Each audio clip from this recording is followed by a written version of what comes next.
Well, I guess that's what happens when I try to be nice to the writers. A wheel of time turns and ages come and pass, leaving blah blah. Do you know what? No, I'm not gonna do that. If the writers can't afford to put an effort into the writing, then why should I put an effort into memorizing the Wheel of Time intro? Do you know what? I'll memorize it for the next Wheel of Time book review, but as of right now, for the season 2 review, no, I'm not memorizing it. Look, I didn't want to come into this review wanting to be negative, to hate on the show, to hate on the writing, but unfortunately, the show and the writing has driven me to this point. I like to call things as is, and so when I think something is bad, I will point out it's bad. And the Wheel of Time Season 2, unfortunately, was bad. I went into the Wheel of Time Season 2 not exactly optimistic, but I went in wanting to be entertained. The first 3 episodes entertained me. I have a review for them. I enjoyed them. They had issues, but I enjoyed them. And whilst there are good things in the rest of Season 2 of the Wheel of Time, unfortunately, the Wheel of Time Season 2 is not good. In fact, the storytelling is broken. And look, do you know what? It's not because it's not accurate to the books. I don't mind the fact that the show wasn't entirely book accurate. Those first 3 episodes of Season 2, I enjoyed, I was entertained, because although they were following bits and elements of the book, the story itself was unique in its own sort of way. The writing was different. I was enjoying the story they were telling. Would I have preferred a one-to-one adaptation of the books? Yes. But considering that's not what the show was doing, I accepted that. It's just that fundamentally, the writing for this show is broken. And overall, as a viewing experience, it's quite boring to watch. Specifically the finale, but we'll get into that. Now look, this video isn't just going to be me bashing and hating on Season 2. There are things in the episodes I did like, and I will point them out. But ultimately, I am disappointed in the Wheel of Time Season 2. And I do think overall, this show is still very bad and is fundamentally broken. Now, to those who don't want to finish the video because I am going to be negative, I do want to say 2 things before you click off. 1, I do recommend the fact that you do finish the video, you listen to my thoughts, my opinions, and see whether or not you agree with them. And 2, I do think that it is healthy and constructive to watch videos of criticisms about things that you like, even if you disagree with the opinions. Because at the end of the day, whilst you may not agree with the opinions, it expands your critical thinking. It allows you to sort of understand why you don't agree with said opinion and why you do agree with said opinion. But also, I'm not trying to take away your enjoyment of Season 2. If you watched the Wheel of Time Season 2 and you loved it,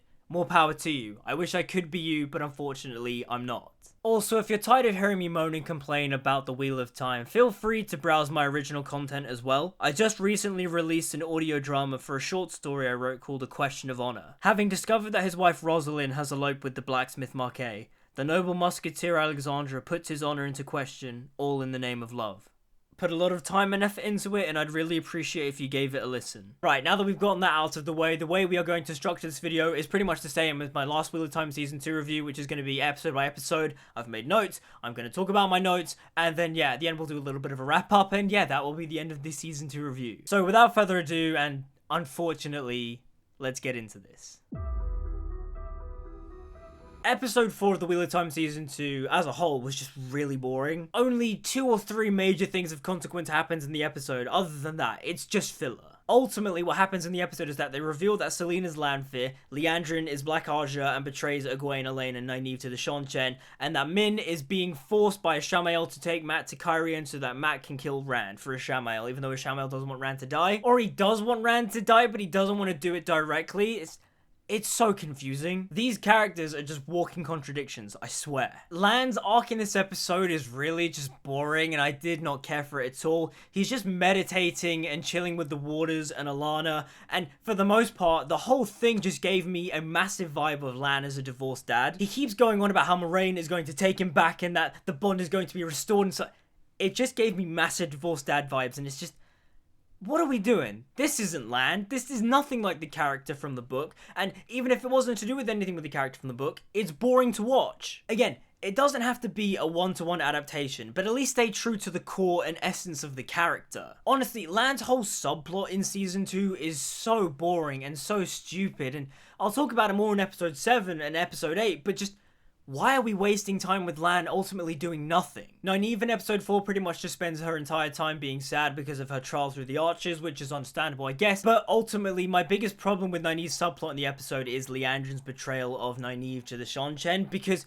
it's so underwhelming. It comes out of nowhere. It's so rushed. And considering how much time they spent on developing Nynaeve and Leandrin's relationship, Leandrin's ultimate betrayal feels so inconsequential because it's done like that. Also, they just completely skipped the whole subplot in the book where Siwan tells the girls to look into the Black Aja, so they didn't even really set that up. And because of that, Leandrin's betrayal feels so empty and hollow. Now going on to the Perrin and Elias stuff in the episode, the way they portray Perrin's powers is so confusing to me. So the way the show depicts it is that Perrin can see the past because of the scent, which I think he can do in the books to an extent, but then also the show makes it seem like Perrin has these like crazy superpowers, and in the books, Perrin I think can only do this in around about, like book 7, 8? It takes Perrin time to understand how to actually do this, but in season 2 it seems like Perrin can just do all of his wolf powers like that. Min's dream sequence stuff was just weird. I was not a fan of the filmmaking at all. The way they just had the Ishamael actor just sort of staring into this wide angle lens and just like splicing in different takes of him saying the lines was just, I was not a fan of the filmmaking at all. I get it, the director's trying to make this like psychedelic effect, it didn't work. It just felt really cheap and tacky. Now, the stuff with Moraine and her sister is fine on paper, but as an overall viewing experience, this whole arc and subplot of the entire season is so boring. Ultimately, it goes nowhere. Like, the themes and ideas are nice. The idea that Moraine was the older sister and the younger sister really looked up and admired Moraine because Moraine was an Aes Sedai going off to do Aes Sedai stuff, and ultimately they grew apart from time and age, and obviously Moraine feeling like she's very self-important because she's an Aes Sedai. It's the classic tale of the younger sibling idolizing the older sibling, but the older sibling doesn't give them the time of day. On paper, it's nice, and I think as a whole it would have made for a nice arc in one episode, but it's the fact that Moraine's family keeps coming back in the episode afterwards, and the episode after that, and then they're still in Cairhien, and then Rand gets introduced to the family, and it's like, why? Why do we need to see this? This is so pointless. Look, I'll give the writers the props that the idea is nice on paper. Is it interesting to watch? Hell no. But at least the idea is there. Now, the scene between Moraine and Logain is cool until you realize the fact that Moraine is essentially just offering Logain the chance to end his life, and it's like, that's not cool. That's kind of evil. The acting between the two actors was great. The tension was very palpable. Overall, the atmosphere of the scene was really good. But again, when you think about it, the scene basically boils down to Moraine going, "Hey Logain, teach Rand how to channel, and then eventually I'll give you this knife, and then you can kill yourself." And it's like, wait, what? Huh? Like, the idea presented is not, "Hey Logain, teach Rand how to channel so you can have some semblance of importance in your life again, so you can actually do something of great meaning and of great significance, be of service to Rand and teach him how to control his powers." Nah, just teach him and then I'll let you kill yourself. It's a bit weird. Also, I'm pretty sure this scene is just in the episode to basically set up the idea that Logain is the newest Samadin and that the show is going to cut out Samadin and replace him with Logain. The Rand and Selene stuff in the episode is okay. I mean, when you contrast it to the books, Rand and Selene's relationship is just massively off. Like, they are not lovers. Rand could barely even kiss Selene because of the whole thing that she's Lanfear, and just, the show messes it up completely. But in terms of the Rand and Selene, like, relationship thing, it's fine. They're alright together, I guess. Is it funny that on paper, when you look at them visually, Selene could be Rand's aunt? Yeah, that's kind of funny. But overall, their relationship in the show as it's presented is fine. What isn't fine is the Fade fight at the end of the episode. It's not good. The thing that really just pisses me off about season 2 is the fact that the writers and the showrunner refuse to have Rand or any of the characters have a really good sword fight. Rand walks around with a heron mark blade, and yet he barely uses it. And whenever he does use it, he gets disarmed within 1 second. He's so useless with it. Granted, in this situation, Rand is facing a Fade, and the fight itself would not take very long because Rand is underpowered, he's untrained, but also he's fighting a Fade. But at least shoot the fight in some way that is stylish and cool. Like, at least have Rand clash the blade 1 or 2 times before he's disarmed by the Fade, not just, "I'm gonna stick out the sword, oh no, I'm disarmed." He's so useless. Granted, in this moment, the writers don't entirely emasculate him because he does defeat the Fade by using the one power, but overall, he's just so useless. Not to mention the fact that he's literally carrying around this sword every episode, and he doesn't use it, and whenever he does use it, he's so crap at using it. Like, what was the point of him being friends with Errol if Errol didn't teach him anything? But then also, the show contradicts the fact that Errol did teach Rand some stuff, because when Rand meets Lan, Lan tries to take the sword from him, but then Rand does this move, and he's like, "Ah, you learnt this sword form, impressive." So, is Rand useful or useless with the sword? Because in the show they seem to say that he's okay and fine with the sword, but in context of the show, when we see Rand use this sword, he's useless with it because he never actually engages in a proper fight. Am I spending too long talking about a sword? Yes, but that's because I love swords so much and just... it hurts my heart. I want to see sword fights, I want to see cool action sword beats. They don't do it. Swords are literally one of the primary focal points of fantasy. Why do you think there's so many swords in the Lord of the Rings and in, you know, every like fantasy franchise like Merlin, there's Excalibur and such? Look at how many swords are in the Tolkien universe, right? You know, you've got Glamdring and Sting and Anduril. Star Wars has the different bladed lightsabers. Like, swords are cool. Why won't this show accept the fact that swords are cool and have characters use their swords? Episode 5 is better than episode 4, but it's still a really slow and boring episode. There is progression of the plot, it's just that it happens very slowly and it's very boring. The Rand and Moraine subplot take forever to get to the point, and it's mainly because it's Rand and Moraine running from Lanfear, and then they go to Moraine's house, and then Moraine just chills with her siblings, and then introduces Rand to the siblings, and they think that Rand is in a relationship with Moraine, and then Moraine tells Rand a little bit about Lanfear and her history with Lews Therin and the idea that they were once lovers, and then she sends him into Tel Amriod to talk to Lanfear. And the thing is, whilst Rand is in this subplot, Rand is never the focal point of these subplots. The show uses the Rand and Moraine relationship not to focus on Rand and Rand's relationship with Moraine, or the way the two interact with each other, the mentor and the mentee. Instead, they just use it to focus more time on Moraine and her family. And I don't care. It's so boring. We already know what Moraine's arc is that she has to learn to love her family. It's not interesting. And what's really infuriating is the fact that the show keeps prefacing the fact that Rand is super important. Rand is like one of the main characters. But he barely gets any screen time. And it gets even worse when he gets to the very end of the season. But overall, every time Yosha Stradowski shows up as Rand, he does his job well. He's fine. He's good. But as a character, Rand in the show is boring. And it's purely for the fact that he's not a character. He's a plot device. Also, do you know what? I don't actually know if I like the scenes between Lanfear and Ishamael. Like, the actors are good.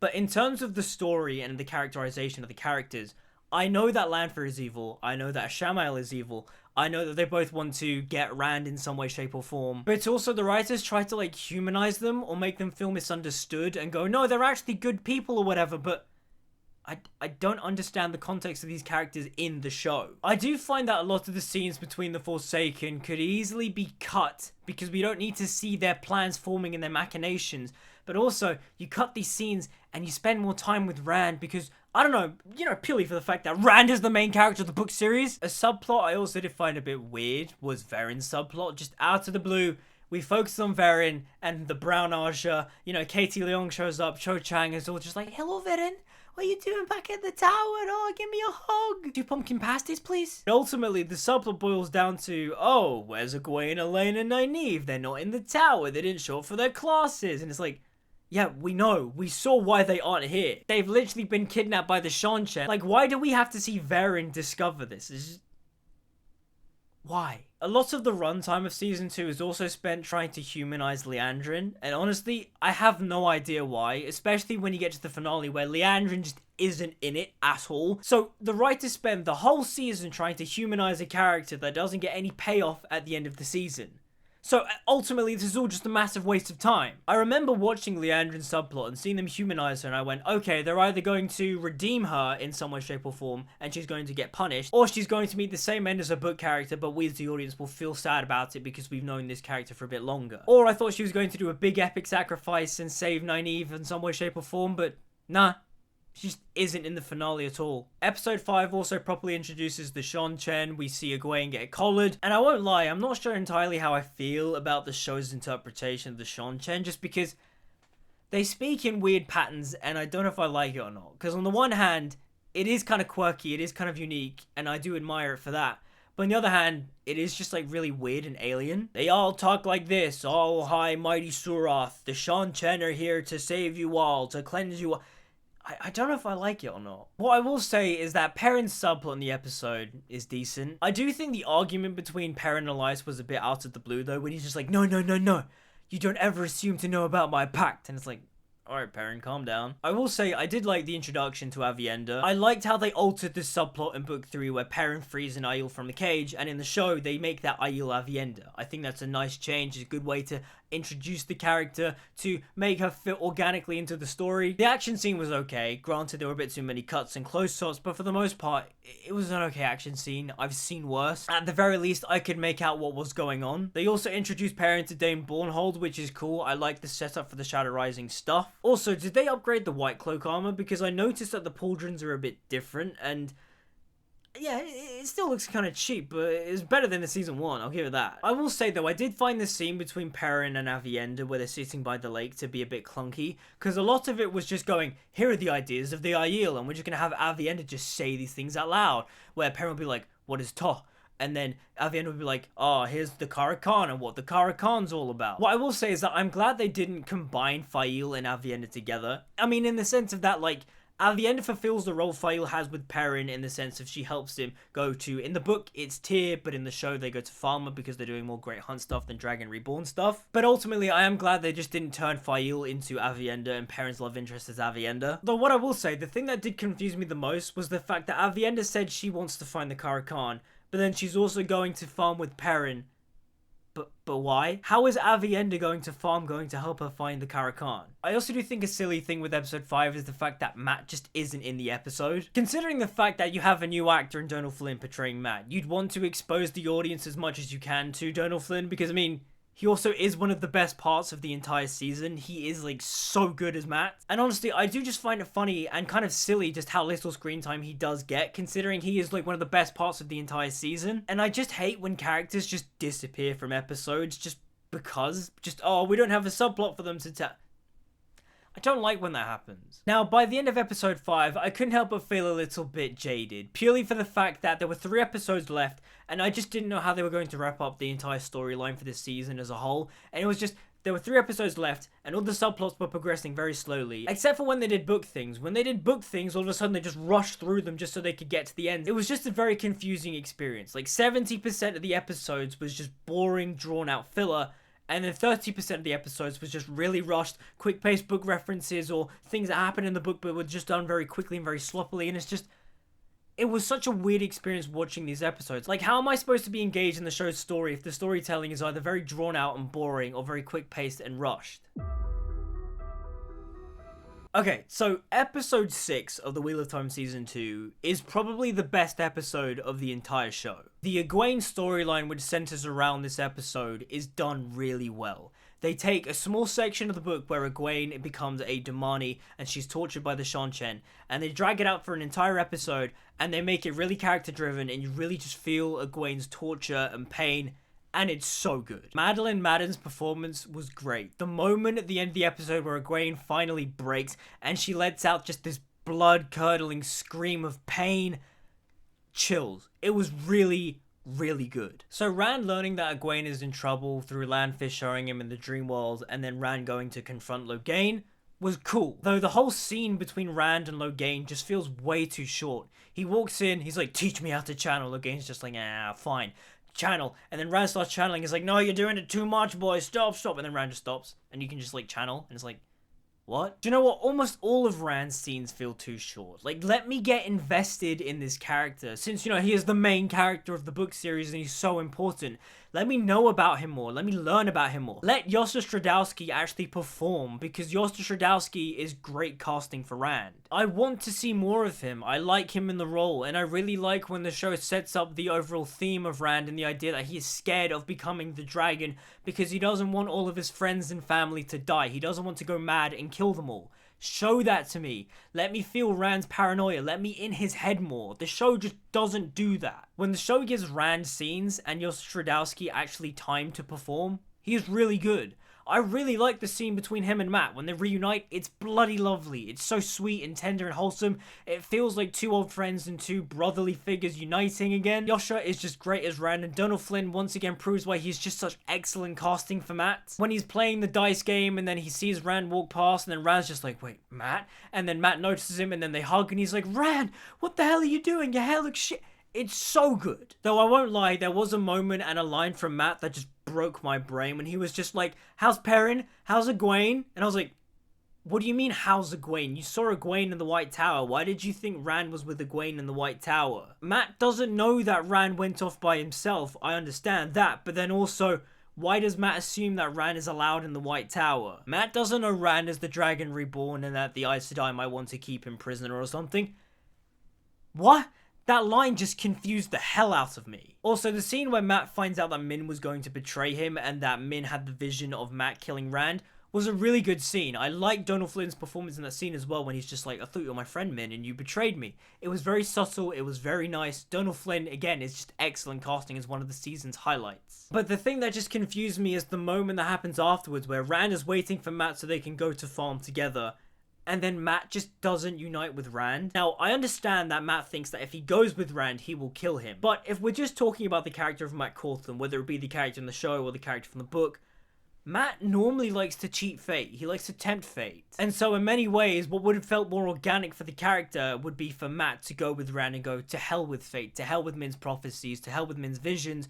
I don't care. I'm going to be with my friend and I'm going to not betray him. Matt would want to cheat and tempt fate. So the fact that he doesn't go is just so infuriating because, again, it just makes the character look cowardly. And look, even if the writer and the director of this episode didn't want to do my idea of having Matt wanting to try and cheat fate by going with Rand, and instead they wanted to stick to their original idea of Matt wanting to, stay because he's a coward and he doesn't want to hurt his friend, show Matt struggle more. The directing is so flat and boring. Do something with the lighting where I really feel Matt's conflict, where I can feel his thoughts without even actually having to hear them. Show Matt struggle through the lighting, through the choice of the lensing, through the blocking. They don't do that. The directing is just so flat and bland. And look, I get why the writers want to have Matt act cowardly. It's so that when eventually in the finale he blows the Horn of Valir, he does the big heroic epic moment thing, the audience gets the euphoria, they get the adrenaline, they get the serotonin boost, they go, yes, he did it, he's a hero, yeah. Problem is that Matt keeps doing cowardly things. He's always been doing cowardly things throughout the entire show. And so when he blows the Horn of Valir, whilst it is satisfying,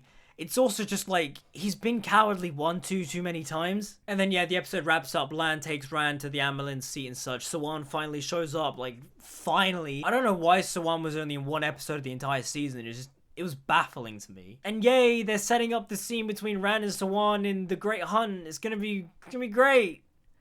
Or so I thought. Do you know what one of the biggest problems is with this episode? It's the fact that it is the second to last episode of the entire season, and it feels like absolute filler. Why can't the writers focus on Rand, at all? It's like they're incapable of doing it. They keep cutting away from his storyline with Sawan, and whenever they do cut back to it, they either make him look weak, or they keep just dragging out the dramatic tension to the point where there is no dramatic weight to any of it anymore. Not to mention the fact that the things they cut away to are just absolutely boring to watch. And then to make things worse, they'll do a scene from the book, they'll interpret it, but then also they'll misinterpret it, or they'll just cut it incredibly short. And then honestly, it just has me asking the question of why even do the scene from the book if you're just not going to adapt its true meaning? The biggest culprit of this scene is Lan telling Rand, whatever comes, face it on your feet. That is one of the best lines in the Wheel of Time books, and the way the show interprets it is just, it doesn't work, especially considering the fact that it's show Lan saying it. There are so many issues with this version of Lan saying the line. So first of all, in season 1, Lan, during Stepin's funeral, falls to his feet, cries, rips open his shirt, and is screaming and pulling his nipples and just, you can't have this character tell Rand, whatever comes, face it on your feet, when in season 1, when he was at a funeral, he fell to his knees. Secondly, the way the line is implemented into the scene is a complete non sequitur. Lan is talking to Rand then responds, but what is Moraine going to do with me, or something along those lines. And then out of the blue, it just does a hard cut to Lan, and he goes, there's only one rule for being a man. Whatever comes, face it on your feet. And it's such a non sequitur where you're just like, hey, he said the thing from the book, but also, that didn't make any sense. And thirdly, Rand spends the entire episode on his knees passively and doesn't put up any fights. It's not even a thematic writing thing where Rand spends the whole episode on his knees and he's really just trying to fight Sawan shielding, and eventually he manages to fight his way up to his feet becoming a mat. No, he literally just spends the whole episode just going, oh, I'm shielded. I can't do anything. Oh no. That's all he does for the entire episode until he's just set free by Varen and Moraine. Rand in this show, and specifically in this season, is so passive, he has no backbone and almost shows no animosity at all. When Sawan shields him, he literally puts up no fight. He just goes to his knees and goes, "You shielded me." It's so annoying because I really like Yosha Stradowski in the role. I genuinely think in a good adaptation of The Wheel of Time, he'd make a perfect Rand al'Thor. But it's just the writers and the directors give him nothing to do. Also, the show just completely misinterprets Sawan. Like, Sawan in the show feels like an authoritarian dictator. She acts more like Elida than Sawan. In the books, when Rand is talking to Sawan, Sawan goes, "You are the Dragon Reborn, you can channel. You're free to do whatever you want, just so long as you can control your powers, and when the last battle comes, you are there ready to fight." But in the show, Sawan's all like, "Huh, you're so weak as a man, you don't even have to channel, you're so useless, I wish you were a girl." And also she goes, "Oh, you are not to leave the White Tower, we're going to keep you in the dungeons, ready for the last battle, and we're going to use you." And at that point, I just thought to myself, that's not Sawan. That is literally like what Elida does in book 6. Like, have these writers even read the books? Where is Sawan's compassion? One of the Amelin Seat's nicknames is Mother. Everyone always has to address the Amelin Seat as Mother, and the Amelin Seat always addresses them as my child, my son, my daughter. Where is that in the show? Yes, they do the formal titles and such in the show, but where is the compassion? Where is the connotation behind the words mother and daughter and son and such? In fact, where is the compassion from any of the female characters? They all just act like assholes to the men for no reason. Moraine is just so hostile to Lan for no reason. Sawan is just so hostile to Rand for no reason. What is going on here? Do you know what's also one of the most disappointing things in this episode? The stuff with Matt, where Shamael just tells Matt to drink this tea, and Matt, for some reason, just drinks the tea. And when he does, he gets these visions, and I'm assuming that this is the show's version of flicker, flicker, flicker, flicker, flicker, flicker, flicker, flicker, flicker, flicker, flicker, flicker, I went again loose therein. And if that's the case, just what a disappointment. That could have been one of the most coolest directed things in the history of fantasy television. And it's just so bland. It's just Matt seeing things in a mirror, seeing him dead. It's so lazy and bland. In the books, Matt sees his entire life. He sees different versions of his entire life. Do something creative. Do something different and unique. No, it's just the most like bland horror direction ever. And also they go back to the thing in season 1 where Matt's mum thinks Matt's a prick because his dad's a prick or something. And it's just, why are you trying to remind me of this bad writing decision? But also, it doesn't do anything to Matt's character. Matt is already underdeveloped as a character, and this season doesn't do anything to help fix the underdevelopment. In fact, all the male characters in the show just feel underdeveloped. But then also, now that I think about it, a lot of the female characters are also underdeveloped too. Like, Nynaeve and Elaine just spend the whole episode walking around Farmer and they bump into Loyal, and that's kind of it. Perrin is just walking through the Aiel waste with Avienda, and then they meet 2 other Aiel, and then they spend like 2 minutes explaining what Toh and Jetty Toh is, and then Avienda gets beaten up because of her Jetty Toh or something, and it's like, okay, cool. Also, it's just the fact too that Avienda and Perrin and the Aiel just end up in Farm. Like, how? They were on like the other side of the world, and they walk through the whole Aiel waste just to get to Farm. Like, what? Another thing too about the episode that I just thought was annoying because the writing was so confusing and contradictory was the fact that Moraine is now unshielded, but she's unshielded because she was never shielded, but then also Moraine thought she was stilled, and it's only because Shamael like tied a knot around her weaves or something, and it's just, I don't know how, but Lan just somehow knows her weaves were blocked. The way the show presents it, it's just confusing. Like, just magically out of the blue, Lan knows that Moraine wasn't shielded, she wasn't stilled, her weaves were just tied together so she couldn't channel. But in the writing itself, it's so contradictory because the way the show goes on, it makes it seem like Lan and Moraine's bond is broken, that's why Moraine is acting so hostile towards him, and just, it's so confusing to watch and experience and sit through. And then also, the moment she's unshielded, she just has this look on her face where she looks at Lan and is just like, oh my god, I've deeply admired you the whole time. And it's like, no, you haven't. Also, just a random thing too, what is up with the show just constantly having the Shamael actor just like cuddling up to the boys and like stroking their faces in weird way? It's so creepy and so weird, and I have no idea why it's in the show. It's like the most like uncomfortable image, but it doesn't even make sense within context of the show. Also, another thing too that just confused me about the episode was the fact that Rand makes a deal with Lanfear to get him free when Varen and Moraine were literally working on getting him free. So I don't know why Rand decided to literally make a deal with the devil just so he could be free. The whole sequence of Lanfear walking through Kyrian and blowing stuff up was just so goofy looking, and it just looked cheap. Honestly, it made the show really just feel low budget and like it was made for TV. Like, this is supposed to be streaming television, where the budget is higher. It's supposed to feel more like a 13-hour movie. But it doesn't. It just felt cheap and goofy. It felt like a very high-budget CW show. Another thing, too, that I just did not care for was the fact that they revealed that Moraine's nephew was a dark friend. Like, wow. Great. I totally care about this. Right, we're finally here. It's the finale. Oh, the finale for season 2, I'm just going to say it, is lame. There are maybe 2 or 3 really great moments in the episode, and other than that, it's bad. It's so lame. One thing I will say to be nice was that it was nice to see the opening credits again. I like the opening credits a lot. I like Lorne Bell's score. It was nice to see the full thing because throughout the episodes of season 2, they only had like a little like title card just saying the Wheel of Time, and they didn't include the full intro. And so it was nice to actually see the full intro in the season 2 finale. Perrin going full wolf mode was awesome. Hopper's death was really impactful, and then seeing Perrin just rage out and then grab the axe and then kill Bornhold's father, it was really cool. I loved it. Granted, this should have happened in season 1. This is literally Perrin's arc from the book, but it was nice to actually see it in season 2. Also, Matt finding a way to pick up the dagger by attaching it to a bed pole, which essentially resembles his staff from the books, was really cool. It showed Matt's ingenuity. I liked that. Then again, the way the dagger works in the show is just so confusing now, because apparently it's a lightsaber. Like, just out of the blue, whenever Matt stabs someone, it's like they've been impaled by a lightsaber. It's so weird and so random. Like, if that's the case, why is Loial not dead from season 1? Because remember, at the end of season 1, he gets stabbed. Okay, so Matt blowing the Horn of Valir is probably the best moment of the entire show. I loved it. It was a great moment.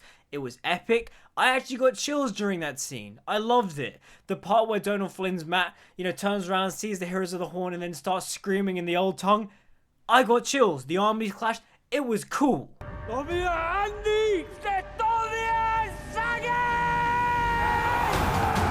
Honestly, it was so epic, and it just made me go, if only we had a good Wheel of Time adaptation, and this scene was in it, I would have loved it even more than I already did. It was a great moment. But now, let's go on to the bad, because there's so much bad in this episode. What was the point of Matt drinking the tea in the previous episode if it did absolutely nothing to him in the finale? He seems perfectly fine in the finale. He seems like his regular old cheeky self. So what was the point of him drinking the tea? Honestly, I don't know why the writers didn't use this as an opportunity to adapt the I would never betray you scene moment from the book. You could have had Matt be possessed throughout this episode. He's in a weird trance, and maybe Ishamel triggers the trance, and then he goes towards Rand with the dagger, and he's about to stab Rand, but then maybe something inside him snaps, and something triggers, and he stops himself. He looks at Rand dead in the eye and goes, I will never betray you. He turns around towards Ishamael, raises the dagger high or something. Look, I know that this idea is not accurate to the books at all, but at least it's better than Matt drinking the tea and nothing really happening. Also, the part where Matt accidentally stabs Rand because he's throwing the dagger spear at Ishamael and then he goes through Ishamael and stabs Rand was just so stupid. Like, what the hell? And speaking of Rand was the most disappointing part of this entire finale. He pretty much does nothing the entire episode. Honestly, I couldn't believe that they cut the scene where Rand fights the Blade Master. They literally set up the scene. Rand's there, the Blade Master challenges him, and then, because for some odd reason the writers make the characters have no moral integrity, Rand has no sense of honor, and he just kills everyone with the one power, and it's like, what the hell? Fuck you! Fuck yeah! The thing is too, is that I could have accepted that, okay, yeah, they were paying homage to Raiders of the Lost Ark, whatever. I could have accepted that, so long as the final battle between Rand and Ishamael was satisfying, but it wasn't. It was awful. Not to mention the fact that, why does Rand carry a sword if he never bloody uses it? Rand killing Ishamael was nothing short of lame. He spends most of the time on top of the tower being shielded by the Shonchen, and then when the shield is broken, he just gets up, has his katana, and then just stabs Ishamael. And Ishamael puts up no fight. He just walks up towards him and goes, yeah, and that's it. Ishamael's done. He's dead. Why? Why? Fuck you! Fuck yeah! Look, I don't want to be that guy, but in the book, when Rand and Ishamael fight, it's awesome. The two are fighting in the sky, their blades are clashing, and every time they clash, there's fire and lightning in the sky. It's awesome. Imagine the ending fight to the Matrix Revolutions and Man of Steel. Like, imagine that sort of epic scale. That is how it's supposed to be portrayed in the book. Granted, considering the budget of the show, I don't think they would have been able to afford to do that. But at least have Rand and Ishamael actually have a sword fight. Like, have Rand get to his feet and be like, let's finish this. He raises the Heron sword, Ishamael conjures a fire sword, and the two just start hacking at each other. And you show, like, the clashes of the blade and the flames and the sparks. Make it big, make it epic. Have a really cool sword fight between Rand and Ishamael. But no, Rand just holds the sword and goes, "Gih!" and Ishamael dies. It's so stupid. Also, I love how they just have Rand holding the top of the blade so he can have the heron perfectly emblazed and burn into his skin. Honestly, it's so contrived. There's a heron symbol on the handle of the blade, so why not just have the flame effect all the way up the sword and then have, you know, the heron on the handle burn into his hand? Why did he have to hold the blade like that? Honestly, when Rand stabbed Ishamael and Ishamael just died with no fight, that's when all my goodwill towards this show just vanished. I put up with the slow episodes. I put up with the inconsistent writing. I put up with all the contradictory things because I thought at least at the very end they would deliver an entertaining action spectacle finale. But they didn't. They did the most boring, lame-ass thing they could have possibly done, and it pissed me off. Fuck you! Fuck yeah! Also, the stab wound Rand gets from the dagger is confusing too, because if the show wants to adapt the later books, then that dagger is important, and the wound Rand gets in book 2 is different to the wound Rand gets in another book, and it's to do with the dagger, and so how are they going to adapt the dual wound stab What were they thinking? Also, speaking of the dagger, the show does Padan Fane's character so dirty. The whole season, he's just a lackey. There is no animosity towards him or Rand. There's none of the bits of his character from the book where Padan Fane hates Rand, despises Rand, hates the Emmenfield Five, and, you know, he's kind of like Gollum in the sense, like, he likes the Dark One, but he also hates the Dark One, but he also hates himself, and he also loves himself. His madness is never portrayed. He's just some evil guy that walks around in a dirty coat. There's none of the, "Althor, you witless worm, you're spineless, I'm gonna kill you." There's no animosity. Padan Fane is just some guy. Also, the stuff with Egwene in this episode is just so confusing, because in episode 7 and 8, the show really just confuses the whole Suldam and Damani thing, because Egwene spends the whole of episode 6 being emotionally destroyed, right? And then in episode 7, she just looks up to her Suldam and goes, "I'm gonna kill you one day." And it's like, the Suldam just doesn't punish her at all, and it's like, what's going on here? Also, going off that, the characters in the show have no morality whatsoever. Egwene is just a cold-blooded murderer out for revenge. She kills her Suldam, and there's no one trying to stop her going, "Egwene, don't do it." Egwene doesn't have a crisis of like, "Oh no, I shouldn't kill her, but I really want to." No, she just lets her die. She just kills her. Similarly with Rand killing the Blade Master. There's no honor, there's no integrity. Rand just kills him. What is up with the morality of these characters? You know what also annoyed me too? The fact that there was so much setup at the beginning of the season and none of it pays off. They butcher Ingtar's Dark Friend redemption arc. Like, it's so baffling because in the very first scene of the season, they set up that there are Shinar and Dark Friend, so I was assuming, okay, they're going to do Ingtar's storyline. But no, Ingtar's just there in farm, he fights for a bit, and then he sacrifices himself and dies. What was the point of having Ingtar if you don't develop him and you just kill him off? I don't feel bad that he dies. I don't know this character in the show. Also, Liandrin, right? She spends the whole season trying to protect her son, only for Lanfear to kill her son. And then Liandrin just shows up to Moraine's house and that's kind of it. She disappears. She's not in the finale at all. So what was the point of humanizing Liandrin if you don't pay off anything? She doesn't get her comeuppance, she doesn't die, nothing, she just disappears. Same with Min, same with Siwan. These characters just show up when the writers need them and then they just disappear. But hey, they set up Mogideon. Great, because that whole scene made no sense as well. It's hilarious because 1, why is Lanfear scared of the weakest Forsaken? And 2, why the hell does Lanfear go, "Light help you, Rand al'Thor"? She's a Forsaken, she's evil. Why is she asking the Light to protect Rand and help it? That doesn't make any sense. The thing that I noticed with the Wheel of Time Season 2 is that it's so inconsistent. every episode feels like it's written by different people and is directed by different people. Now, obviously in TV that is the case. You have a writer's room and you have a different set of directors.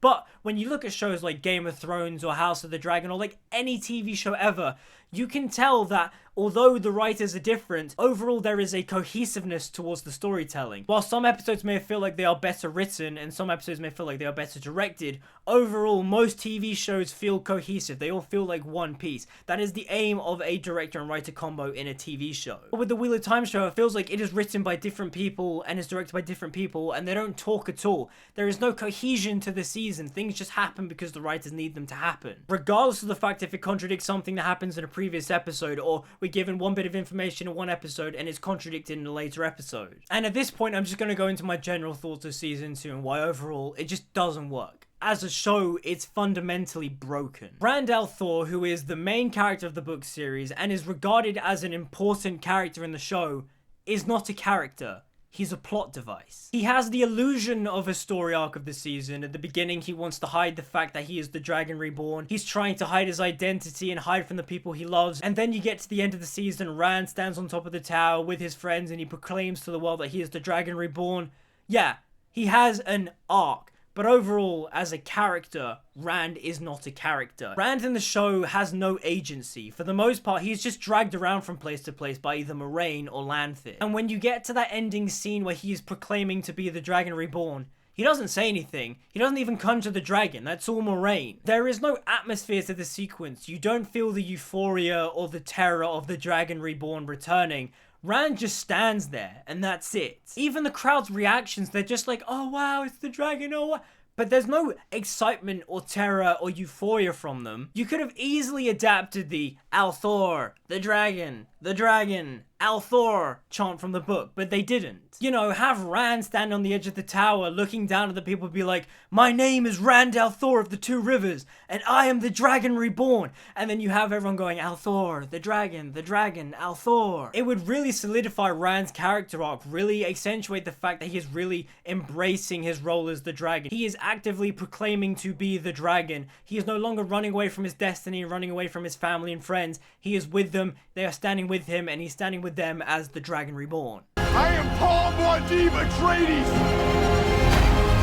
Duke of Arrakis! Another massive problem I have with the season is everything to do with Lan and Moiraine and their whole season-long arc, because it's so inconsistently written and for the most part, it's quite boring to watch. Why was Moiraine incredibly mean and rude to Lan if their bond wasn't severed? Why is Lan just mulling around being sad and not taking an active role in trying to rekindle the bond and find out what is wrong with Moiraine? He's just walking about being all sad until all of a sudden he speaks to Siuan and Siuan's just like, you gotta actively help Moiraine. He's like, I gotta help Moiraine, I'm gonna figure this all out. And then he figures it all out in one episode. That scene between Lan and Logain should have happened way sooner. Lan should have actively been trying to seek out why his and Moraine's bond is masked or shielded or broken or whatever the hell it is. But no, he just spends like 3 episodes just chilling with Elida and her warders and being all sad and having his hair down, and it's just...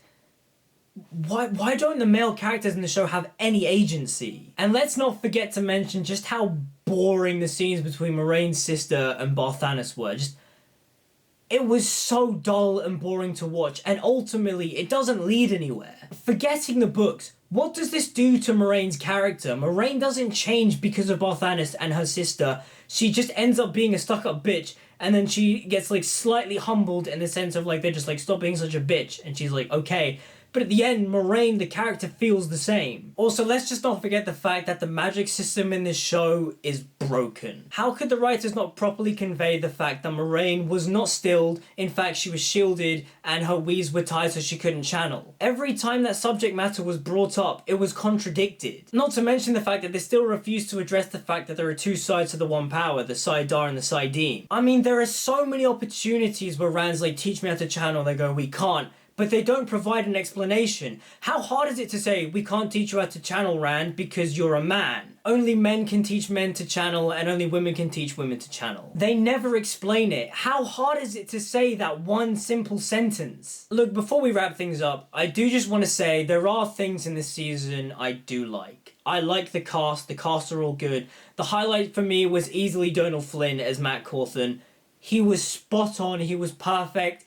If only he was in a good Wheel of Time adaptation. There are good scenes, I've pointed them out, there are really good moments. Again, episode 6 is the best episode of the entire show, but I think I'm done for now. I think I'm done with the Wheel of Time TV show. I don't think I'll be back for season 3, just because I've been burnt twice now. I came into season 2 wanting to like it. I was giving the writers the benefit of the doubt, and they betrayed me. I felt betrayed. Unlike Rings of Power, where I gave up after 3 episodes, the Wheel of Time I have an investment in because I'm reading the books now. Season 1 introduced me to the books, and I fell in love with them. Granted, I have my issues with the books, but overall, I love Robert Jordan's writing, I love his world building, I love his style, and I wanted to see that translated onto the big screen, small screen, whatever. I wanted to see it brought to life, and so the show had my interest. Season 2, I was expecting more from, and whilst it is an improvement, overall, the show was just broken. The people in charge can't tell stories. I don't know if or when I will see a great adaptation of The Wheel of Time in my lifetime, but as of right now, the Amazon show just isn't it for me. Honestly, if you like the show,